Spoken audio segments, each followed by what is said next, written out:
T-ni konstant verib, verilmiş kütləli, deməli 100% idi, 75% azaltdım, qaldı 25. Neçə dəfə azaldı? 4 dəfə azalıb.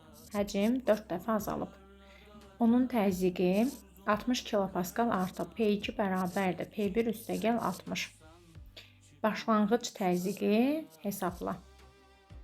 Əgər izotermik prosesdirsə, verilmiş kütləli ideal qazda PV bərabər νRT-dən baxsaq, temperatur sabit olanda, deməli həcm azalıbsa təzyiq artır. Hazırda təzyiq 40 ilə 41 arasında dəyişir. İndi həcmi azaldırıq. Təzyiqin qiyməti oldu 61. Həcmi artırdıqda isə təzyiqin qiyməti azaldı.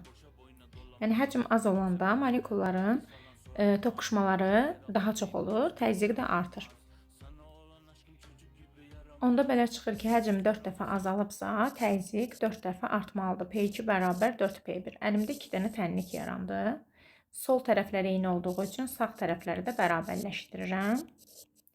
Alıram 3P1 bərabər 60, P1 də bərabərdir 20. 20 kilopascal.